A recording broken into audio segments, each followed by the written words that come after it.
And ఈరోజు osteoarthritis versus osteoporosis differences చూద్దాము. Arthritis వచ్చేసి జాయింట్స్ ఇన్వాల్వ్ అయిపోతాయి. జాయింట్స్ లో గుజ్జు ఉన్నది అరుగుదల అవ్వడం వల్ల బోన్ రబ్బింగ్ అయిపోయి పెయిన్ స్టార్ట్ అవుతుంది.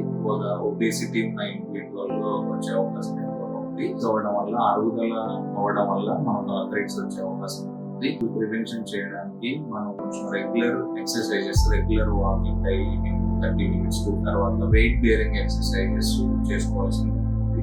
ఆస్టియోపోరోసిస్ ఏంటంటే బాడీలో ఉన్న బోన్స్ అన్ని కొంచెం వీక్ గా ఉంటుంది. Non specific body pains complaints చెప్తా ఉంటారు. ఇది సైలెంట్ డిసీజ్ అని కూడా అంటారు. ఎందుకంటే మన సింప్టమ్స్ ఒకసారి ఎక్స్ప్రెస్ అవ్వదు.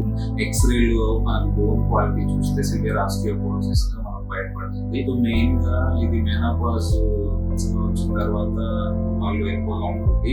Vitamin D3 deficiency, calcium deficiency ఉన్న వాళ్ళలో మనకు ఆస్టియోపోరోసిస్ ఎక్కువగా ఉంటుంది. సో ఆస్టియోపోరోసిస్ ప్రివెంట్ చేయడానికి మనం rich source of calcium, vitamin D3 like milk కానీ ఫిష్ కానీ తీసుకోవాలి. తర్వాత బిస్ఫాస్ఫోనేట్స్ అన్ని టాబ్లెట్స్ వచ్చేసాయి. టెరిపారటైడ్ ఇంజెక్షన్స్ లో మనం డైలీ సబ్క్యూటేనియస్ ఇంజెక్షన్ చేసుకోవడం వల్ల మనకు బోన్ స్ట్రెంథెనింగ్ అవుతుంది. తర్వాత 6 months ఒకసారి మనం బెనిజోమైబ్ ఇంజెక్షన్స్ కూడా వచ్చేసాయి. మనకు దొల్లబారిన ఎముకలు కాస్త దృఢంగా తయారైపోయి మనకు ఫ్రాక్చర్స్ నుంచి ప్రివెన్షన్ చేసే అవకాశం ఉంది. Thank you.